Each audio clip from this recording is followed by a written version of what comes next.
My name is Peter Rao. I'm a senior fellow at Hudson, where I also direct our Center on Europe and Eurasia. And those of you who are used to our programming and follow us closely will know that we are not coming to you from our Hudson Institute offices today, but instead we're delighted to be up on Capitol Hill, where Jason Crow, the congressman from the 6th Congressional District of Colorado, has graciously opened his doors to us so we can talk about this important topic. Congressman Crow is a veteran. He was an Army Ranger. I don't know if one's ever was an Army Ranger, is an Army Ranger, I suppose. That's what the Marines say, right? There's never a former right. Marine. You always think the Rangers should adopt that. Yeah, so we'll use the present tense, break protocol here and say he is an Army Ranger, earned a bronze medal for his deployments to combat zones, Iraq and Afghanistan.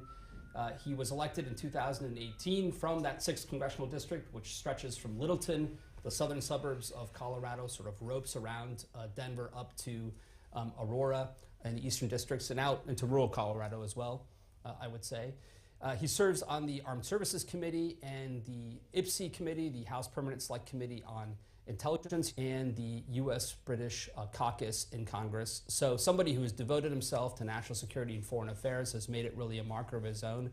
And for that reason, we're really thrilled that you're taking the time to talk to us today about the ongoing war. So thanks so much for joining us, or we should say thank you for welcoming us into your office today. Well, it's good to be with you. I appreciate you all reaching out. Always enjoy the Hudson programming. Look forward to chatting with you. Great. Well, let's start with a topic that I get often from visiting delegations from Europe, and that's about American public support for the war. And maybe just very simply, let's start with that. When you're home in the 6th District, what do your constituents say about the war in Ukraine, if anything? Well, I do hear about it, actually. I think there's probably no visit that I do, no town hall that I do where it doesn't come up and people ask about it. And usually it's in the nature of a good faith question about, how's it going? Are we doing enough? I have a constituency that really does support our support for the Ukrainians. They recognize this is a fight for freedom. This is a fight for democracy, and that we all have a part to play in that. But they also understand that this is an economic fight, that we cannot look at the economic piece and forget about the fact that our economies are tied to a free and stable Europe, that food prices are tied to Ukrainian independence and freedom as well. So they see that piece to it. I do get questions about transparency and oversight, though, and I actually share people's interest in that, right? And that's why I've actually led on making sure that we do have the level of transparency and oversight. We just ended our nation's longest war in Afghanistan and Iraq, and there were numerous examples of issues over the 20 years of that war where there was defense contractors that abused contracts, where things went missing, and we just want to make sure that we're learning lessons from those conflicts and we're doing it the right way. That's why I've joined in a bipartisan way. I actually joined with my good friend Mike Waltz from Florida. We wrote a letter to the administration last month where we actually asked for an increase in the embassy cap in Kyiv so we can send in more auditors, more inspector general employees to make sure we have good eyes on. So anecdotally, a relatively healthy support for Ukraine, you would say, from your town halls and meetings with constituents. It is, yeah. I think it's very strong, and which is really saying something these days, because usually in today's cycle, people will focus on something and then they'll move on. I'm not seeing that here. I'm seeing a very strong and sustained level of support. Well, I would say that's even represented to a certain extent in the polling. Democrats seem to be strongly behind the president's policy, as one would also expect of his party. But even for the Republicans, where some bemoan a decline in some support for Ukraine, name another issue where Republicans at 50 or 60% support the opposing party's president. So even there, I would say, to the extent that it's not as high as maybe some Democratic Party support, it's refracted through domestic politics. But maybe from the constituents out there to the People's House, to the Congress itself, even the Senate, we've now had 4 supplementals. I noticed when I came into your office that you have one of the pens from the May supplemental signing, and you were obviously leading that effort, and the Speaker rewarded you with one of those pens. Where do you think Congress sits right now in support? Is that feeling you got out in Congress and that in your district, and what we see from polling also amongst your colleagues in a similar place? Yeah, I mean, I haven't taken a whip count on where we are on votes, but my gut tells me that if we called a vote today on another supplemental, if it was refined, if it was focused, or people always talk about like the money. People love here like, oh, it's $5 billion or it's $10 million. which is important, and obviously we as stewards of the taxpayer dollar are very concerned about the money, but we also have to look at the capacity and the capability and what we're providing, right? What value are we getting for that? And is that helping achieve our goals, and is that helping us support the Ukrainians? So I want to look at that package and not just look at throwing dollars at the issue, but making sure it's the right support, that it's right-sized, that it's narrowly tailored, but sufficient enough, because we can't allow this to go on. But I think if we called a vote today, I think you'd have, upper 300s, even in the 400s, people that would vote for it, if it's the right package. Right, and that means maybe there's 30 members, maybe there's 40 members, Republicans and Democrats, I would say, who might oppose it for various reasons and for different reasons, but the vast majority, I think, would support it. Now, I think the real challenge is going to come in later this year is the distinction between support for weapon and equipment and training aid versus government support and government aid for our support of the Ukrainian government, because a lot of folks say, well, we're willing to provide continued support for weapons and equipment, but we don't want to continue to support the operations of the Ukrainian government. I take the view that we have to continue to get the Ukrainian government to be self-sufficient, and they're actually on that path. The more and more their revenue is internal, they're selling more of their products back on the market again, and that number, the percent of aid that they're getting from foreign governments to support their government operations is going down consistently, but they're not there yet. And you can't take the view that you bifurcate military aid from government aid, because if they don't have a functioning government, they don't have a functioning military, and they can't defend themselves against Ukraine. So I don't think you can parse the two. Yeah, you can win the battles but lose the war if society collapses altogether. Since we're on the topic of spending, as I mentioned, there have been 4 rounds, the latest being last December during the lame duck. How do you think the burn rate's going? How are we looking on terms of the calendar on when we might have to think about another appropriation for the Ukrainians? Yeah, I think sometime late summer, early fall is we're going to have to go back and replenish the coffers, so to speak, and look at more aid. I don't want to go into specifics as to in terms of the burn rate and ammunition supplies. I think the Ukrainians have done a remarkable job of being extremely judicious with the aid we're giving. They count every bullet, they count every missile, because they have to, right? I mean, when somebody is in the fight for their lives and they're fighting for their children, they're fighting for their parents, they're fighting for their homes, they tend to do everything necessary to do that the right way. They have no incentive to waste anything. And that's why when somebody comes to me and says, and sometimes I'm at odds with the administration on this, and somebody in the administration might come to me and say, well, they don't really need this. Like, well, why would somebody ask for something they don't need when they're fighting for their own life? Because that actually would not help them to get something that they don't need. So I think what we're learning is the Ukrainians know how to fight. They know what they need. They have home turf advantage. The aid we've given them, they've performed remarkably with. In fact, they always overperform everyone's expectations with equipment. And I think it's incumbent on us, and it's our own self-interest to lean in very aggressively and give them what they need. Which also, I think, speaks to the corruption question. Ukraine is entirely dependent on Western aid for its battlefield support. And for them to be able to at least match, and at places like Kherson in the south or Kharkiv in the northeast, overwhelm Russian units and take back territory, that would not be possible if they were hiving off military support and engaging in whatever corrupt dealings they're being accused of. But on the question of transparency, since it is such a big topic that's kind of in the news oftentimes, how does one as a legislator legislate against corruption or legislate oversight? I believe the oversight bills have had substantial passages addressing this, but maybe for our viewers, you could just talk about that a little bit. Yeah, sure. I'd love to talk about it, because this has been an area of focus of mine since day one in Congress, even before Ukraine. I've done it on Afghanistan. I've done it within the Department of Defense, writ large, because I actually really believe strongly in good government, and I believe in the power and the role of Congress. It doesn't matter who's in office, doesn't matter what letter they have behind their name. I believe that Congress is a co-equal branch, and our job is to ask questions and to push and to seek transparency. So first of all, I want to make it really clear that there is no evidence of diversion of military aid in Ukraine. There isn't. We've given scanners to them. The Ukrainians scan. We have end-use monitoring. We have life cycle monitoring. And by all of our estimations, they're doing a remarkable job of doing that right. Now, doesn't mean that we can't improve our own processes. I talked earlier about that that letter that Mike Waltz and I are leading, because I would like to see more boots on the ground there, civilian auditors and other folks. And these aren't, to be clear, these are not combat troops. Yeah. These are I was going to say, we're going to cut boots on the ground and create some headlines here. These are civilian and uniformed folks, right, non-combat, who assist the Ukrainians, who conduct oversight to make sure that our aid is being used. That's what these folks do. And I'd like to see more of those personnel in our embassy to do that work. So that's one really good example. But one of the things that, one of the positives, and don't get me wrong, this is a brutal, terrible war, and the Ukrainians need to fight and win. But there is one good thing that's happening right now, is that Ukraine has gone from, before this most recent invasion, from one of the more corrupt nations. They were 120 roughly in the corruption index, and they are rapidly cleaning it up. They're cleaning it up because they have to, because the Ukrainians are demanding it of their government.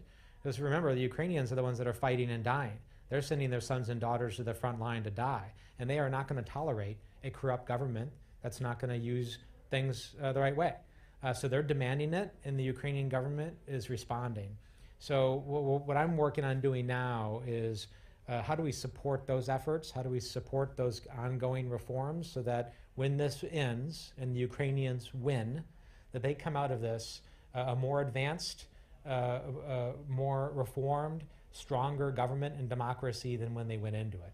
And they are clearly on that glide path.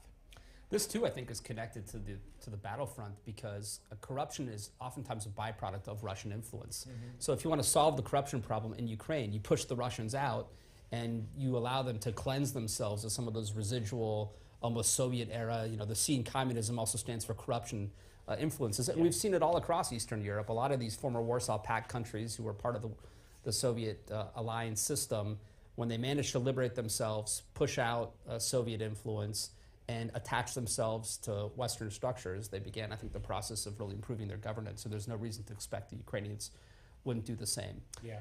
Maybe I could go next to this point you just mentioned about Ukraine fighting and winning, I think is what I heard you say. Mm-hmm. And one of the, I suppose we could even say criticisms of the Biden administration, although maybe that's putting it too strongly, is that they've said we will be at Ukraine's side as long as it takes. Mm-hmm. And that's even in Secretary Blinken's press releases and on his drawdown announcements of what's going to the Ukrainians. But the question then, of course, that's asked is as long as it takes to do what? Yeah. So what do you think American strategy is or should be as pertains to supporting mm-hmm. Ukraine? For how long? What are our goals? How should we go about thinking about this?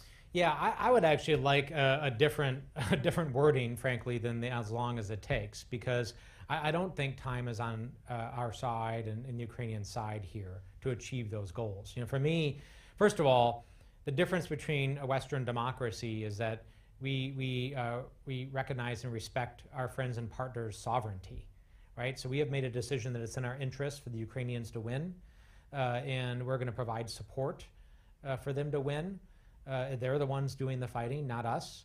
And because we respect fellow democracies' sovereignty, it's their sovereignty to decide what they're going to do and what winning looks like for them. That's not our role.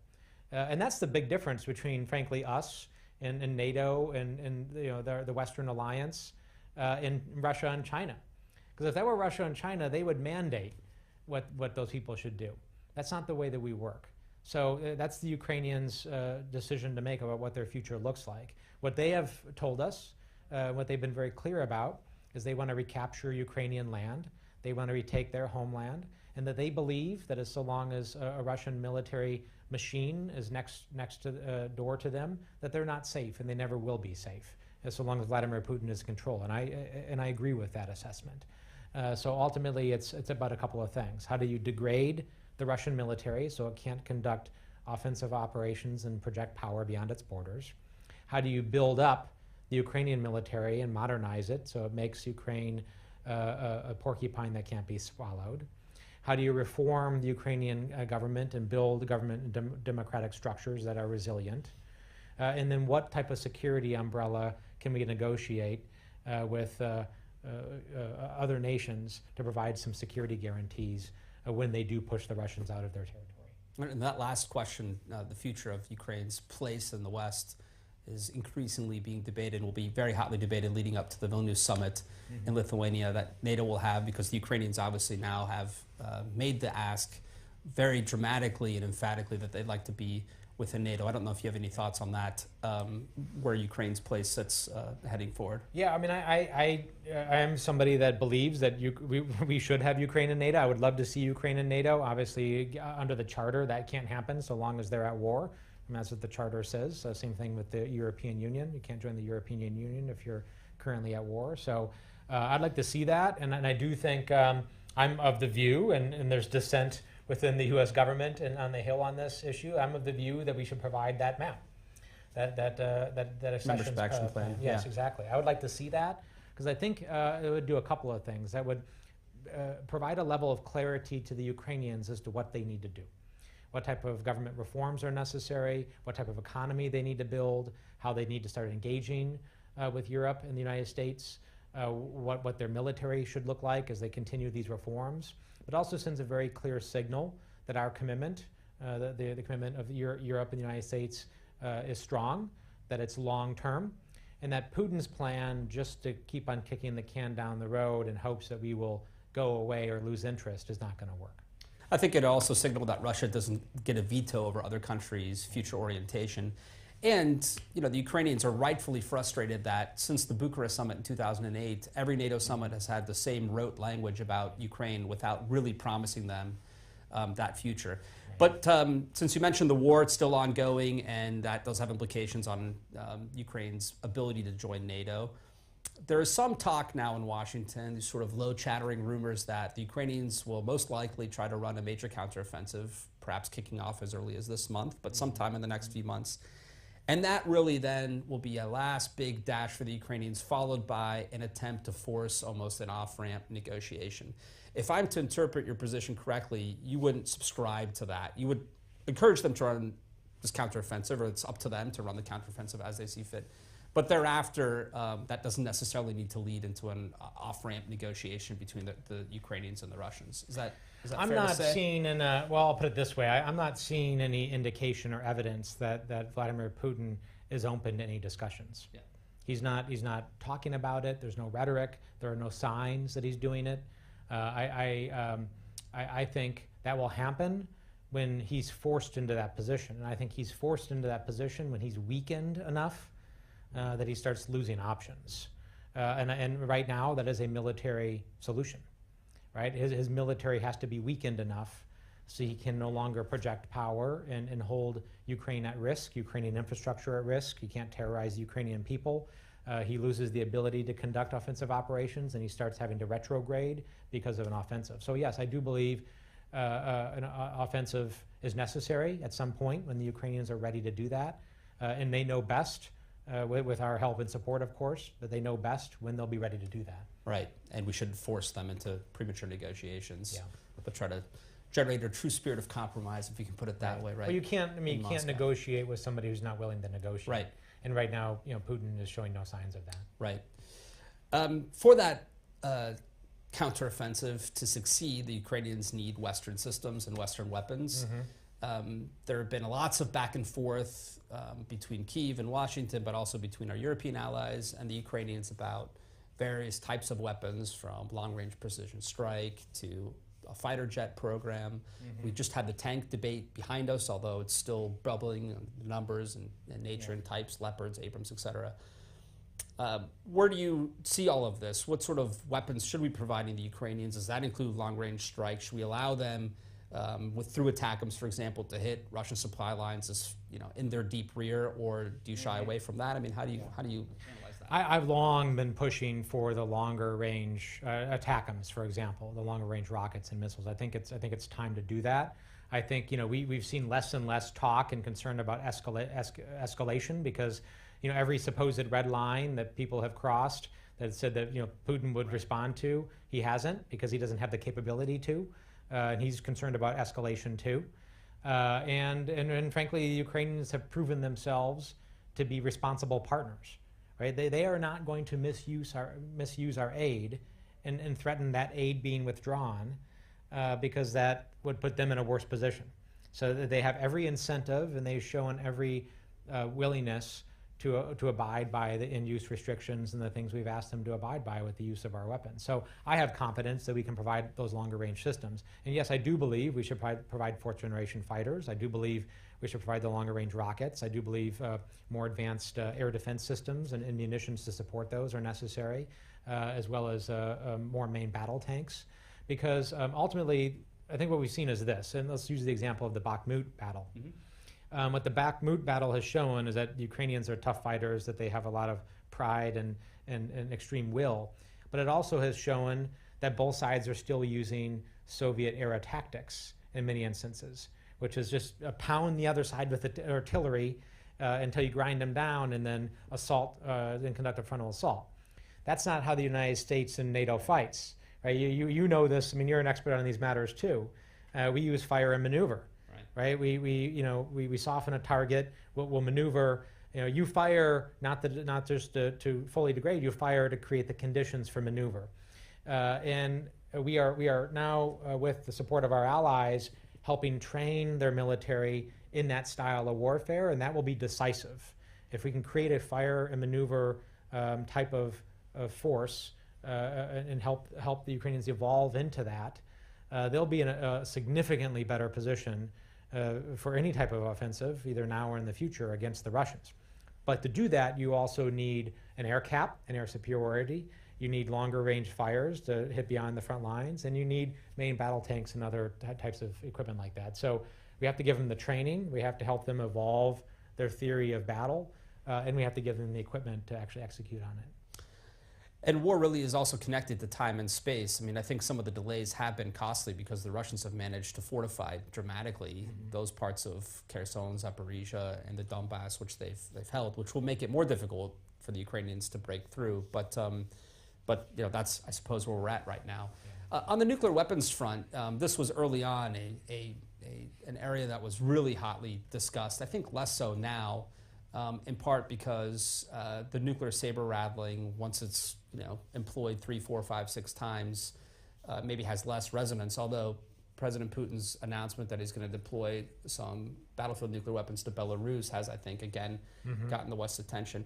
My read on this is that Putin's saber rattling is less connected to Ukrainian breakthroughs on the battlefield and more to his perceptions of Western resolve, because really.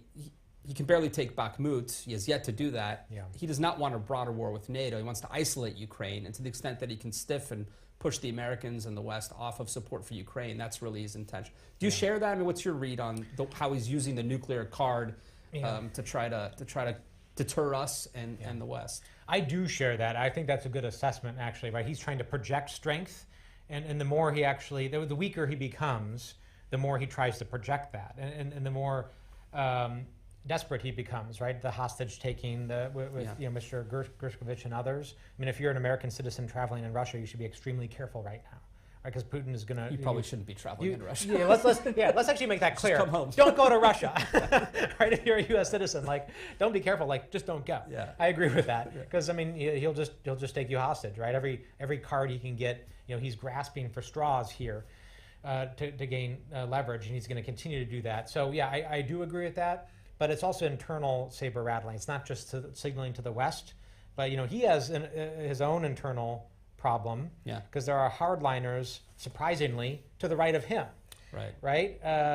You weren't wrong to invade, but you were weak in the way you did it. You were weak in the way you did it. Yeah. He has people, within the power structure and the national security elite in Russia who have wanted him very much earlier to use nuclear weapons. So he's some of that is internal messaging too. Yeah. Recently, President Xi, or Chairman Xi, visited Moscow, and I think there was some hope in European capitals, and apparently some of those remain. We saw that with President Macron's visit to Beijing, that China can play a positive role in bringing the Russians to the negotiating table. You can address that if you like, but more fundamentally, what is the Sino-Russian relationship like? Are they an alliance? Are they an alignment? Do they have overlapping interests? How would you think of that? I think of that. I think they do have. I don't think they're in alignment. I think that's an overstatement. I think they have overlapping interests, and I think those interests continue to overlap more as time goes on. How I'd characterize the overlapping interest between Putin and Xi right now is that Xi benefits from what he perceives as a war that depletes the West and distracts the West. And I think he's wrong there, actually. I think this is a key weakness to that assessment, in that it's actually doing the opposite. It's actually strengthening our alliances. It's strengthening the war-fighting capability of NATO significantly. I mean, we are significantly evolving the NATO alliance just in the past year. And expanding it, too, right? Yeah. Adding incredible capacity in Finland, and not just warfighting capability, Sweden, but hopefully soon. Yeah, Sweden too. So I think he's wrong on that, and I think what it also shows is, and by the way, this is not just a NATO thing. Let's not forget that the Ukraine Defense Contact Group has over 50 countries, right? This is a much broader alliance or partnership, I should say, than just NATO. So I think he's wrong, but I do think the jury is still out on how this ends, and that's why I think it's important that we stay committed. Because if a year or two from now, this ends and Ukraine is victorious, and it's victorious because we held together, because we showed resolve, and we helped them win. What it shows is that their approach is not going to work, and that their theory that democracy is so 20th century is also wrong. That people will fight for it, they'll sacrifice for it, and democracies will stick together. And I think that's a message that we have to send, and that's why it's so important that we stay committed. Yeah, I think those intangibles are difficult to measure, and we probably misread them before the war. I mean, our intelligence community was spot on the war's outbreak, on its likelihood, almost its exact day and timing. But I think what we did miss was the Ukrainian willingness to fight for their homes, for their people. And now, every time a town is liberated, a new torture chamber is discovered, their women are being raped, their civilians are being killed as there are rockets flying into civilians. They're even more incentivized to fight than I think before. And so I think we missed that a little bit in our analysis. Just like I think sometimes when we look at these authoritarian powers like China and Russia, they have this outer veneer of efficiency because everything is stage managed. Whereas here in the US, we bear our warts to the world. I mean, we have raucous debates and all sorts of, but there's a certain transparency and strength that comes from that, I think, and that's at times overlooked. Well, let's stay on that topic then, which is this theory I'll put to you that every bullet we send to Ukraine detracts from our deterrence over Taiwan because we have a weak defense industrial base. There's only so much in stockpiles. And so if this does take a year or two till the Ukrainians are victorious, in fact, it will erode that very kind of narrow calculation in the South Pacific, the Luzon Strait, Taiwan Strait, of what the Americans can bring to bear versus the Chinese. You obviously don't subscribe to that view, and tell me why you don't share those premises. Yeah, I just think it's very wrong for a lot of reasons. Number one, some I just already talked about, right? It's actually strengthening our alliances. Our alliances are getting better at intelligence sharing. We're getting better at military training and cooperation. We're getting better at training and force multiplying. We're understanding in a much deeper way how we do the buy with through with our partners, and how to do that and how to do it well. We're rapidly modernizing those efforts. We are strengthening our defense industrial base, right? I think one of the things that this has shown is our defense industrial base is not where it needs to be. And it's highlighted that, and guess what? We're responding to it and we're fixing it, right? It's gonna take a little while, but had this not happened, we wouldn't have seen what our supply chain and what our technology can and can't do. And we're rapidly moving to address that. But there's this broader picture of, this question of, will America keep its promises, right? Because we've had some instances in our history where it's debatable whether we have, right? I continue to work hard to make sure we're keeping our promises to our Afghan partners, right? And we're doing that in a bipartisan way. I'm one of the co-chairs of the Honoring Our Promises Working Group to continue to try to get our Afghan partners out of Afghanistan. So people pay very close attention throughout the world, and the developing world and the global South is watching this extremely closely, and they're seeing what is America doing, what is NATO doing, are they following through, are they keeping their promises, is that a partnership that we can count on, is the question, and we have to answer that in the affirmative, and that's why we have to stick with it, because if we answer it in the affirmative and they know that we're a partner that we can count on, that's reliable, then they'll come our way, because we are still the preferred partner. Right? People want to partner with us because of the reciprocity thing I mentioned earlier. Because we treat people with respect, and we recognize their sovereignty, and we don't tell them what they need to do in the way that Russia and China always do.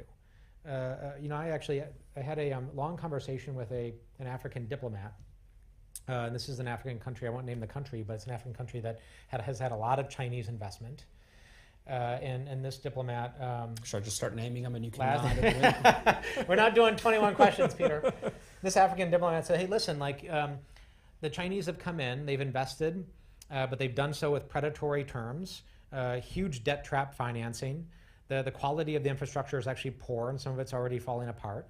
And they came in and they sent thousands of Chinese workers where, I have double digits unemployment, and my people are saying, wait a minute, we're not getting jobs from this. The money's not staying here. There's Chinese workers coming in and doing this work. So it's actually blowing back on them. And he told me, and others have told me, we want the U.S. to engage because you do things better. You have a longer term view and perspective. You recognize our sovereignty, but you have to engage. And we have to know you're going to be reliable. So that's the question here. Yeah, I mean, deterrence really is a combination of capabilities and will. It's not just the actual, submarines that are prowling the ocean floors, but also the projection of, will to stand by your friends and stand by their side. Maybe I'll just ask you about Africa, if you don't mind, then in relation to the war, because I confess on camera that I was rather skeptical of the importance of the global South early in the conflict. I basically thought this is a matter of sanctions and military kit. And if the industrialized West and our Asian allies, Japan, South Korea, Australia, et cetera, are together in this, that really is going to provide sufficient power and heft to crunch the Russian economy and their forces in Ukraine. But then I've watched Sergei Lavrov, the Russian foreign minister, hopscotch around Africa. I can't imagine it's just to win over General Assembly votes. And so I've tried to pay a bit more attention to Africa, and I'm married to South African, so I should especially pay attention to South Africa. But all politics are local, Peter. That's right. That's right. Yeah, in that case, they're very local for me. They're very local. And so the global South, I think we've done okay in some of these assembly votes, maybe not as well as we wanted to, but can you just talk a little bit about their significance, our strategy, our approach to the global South? Where's the relation to this conflict? Yeah, I mean, South Asia, Africa, South America, we ignore those areas of the world at our great peril. We have to engage here. I mean, look at the African continent where the average age is 19. This is a young continent. It's a growing continent. The economies are burgeoning. So from an economic standpoint, we have to engage and deepen our ties and our relations. From a national security standpoint, we have to. And I think from a moral standpoint, we should as well, too. I mean, because we have to help them move in the way of democracy and not autocracy. And that's very much an open debate in a lot of those places and regions right now. They're on the fence, right? And if we don't engage, Russia and China will, and it's not going to turn out well for us. So it's a hugely important area of the world. And frankly, I'm of the view that we don't have a cohesive Africa strategy. Right? We don't have have we ever had it? Right. I mean, have we ever had it? No, we haven't had it because we haven't felt like we've had to, which I think has been a mistake that goes back a long time. But an Africa strategy that ties together, all of our sources of support and influence and power, right? That doesn't silo. Remember, we're so siloed in the African continent between our military, economic, and diplomatic. We have to break those silos down, and we have to come up with a cohesive strategy that coordinates all of those. Yeah, and I suppose get some credit for things like PEPFAR and PMI that have actually, saved really millions of lives on the African continent. Final question, since you are a member of the Intelligence Committee, I have to ask about the issue du jour, which is this regular regular appearance of classified docs in the newspapers. I know you can only say certain things about this, but for one, we just talked about credibility in the world. Is this damaging for us? How damaging is it? Is it mostly cauterized? Is this going to lead, do you think, to reform on the clearance process and system, et cetera? Yeah. Maybe we can talk about that. Well, it's certainly not good. And I mean, it does look pretty bad at this point. I mean, the nature of the documents that have been provided, if those are true, they're certainly not helpful for our effort, for our effort supporting the Ukrainians, but also. Is that mostly reputational, or do you worry about actual battlefield? I think it's mostly reputational. I mean, this fight has evolved so quickly and so consistently. Being a snapshot in time is, I think, of limited value. So I think there's a reputational issue here, but there's, potentially, I'm not going to speak to the veracity of these documents because a lot of them have looked doctored and changed. But potentially there are sources and methods concerns that we're going to have to look into, and I still need to be briefed on that. I'm not saying anything that I've been briefed on. I haven't received those briefings yet, and we've requested them, and we'll get them. I'm sure you have. So. Yeah, I mean, it's a terrible situation, but I think perspective here is really important. This is not a systematic or endemic problem with the U.S. intelligence community. This doesn't happen all of the time, right? We have the world's largest intelligence infrastructure and apparatus that includes over a dozen different agencies, and we are the envy of the world. We have the best intelligence in the world. We have the best intelligence specialists and personnel in the world. We provide that intelligence and assist our partners and allies. We help them modernize their intelligence services and conduct counterintelligence and bolster their systems. And all of that remains true. It was true before this leak became public, and it will be true after the leak became public. So yes, was it awful that this young airman did this? It is. Did it create some damage? Potentially, and we're still assessing what that damage is. But I think it's really important to look at the broader picture here. Now, does it need to be fixed? Yes, right? Because you have three issues here. You have the level of classification, right? Whether something's secret, top secret, compartmentalized, and then all the different compartments. So there's that issue of how you classify things. And I think we overclassify things. I think sometimes we misclassify things, which has been a long-going debate in government. That's number one. Number two, you have the issue of need to know, right? Which is what this seems to be, right? So just because a person has, and I know you know this well, but this is mainly for the folks listening. Yeah. Just because you have TSSCI doesn't mean you should have access to all the TSSCI. There's the need to know, and that seems to be a problem here. Was there a need to know with this young airman, Air National Guard soldier, or airman rather? It doesn't look like it from the nature of the documents, so that seems to have been a failing within the system. And the third is putting some checks in place so if somebody's actually printing stuff out, that sets off a queue somewhere, right? And someone looks into that we can't, put technology in place that discovers a red flag if somebody's acting erratically. We should be able to do that. So it's really those second and third categories I think we're going to be taking a deep dive on. Great. Well, Congressman, thank you so much for having us. Thanks for your commitment to national security and making this issue amongst others. I know there are lots of concerns in the 6th District and things you have to work on, but you are one of, I think, Congress's leading voices on foreign affairs, and we're grateful that you've partnered with Hudson Institute on a few of these events. I hope you'll visit hudson.org for more programming, and perhaps you'll see the Congressman back in our program in the future. So thanks so much. Love it. Thanks, Peter. Really appreciate it. Thanks a lot.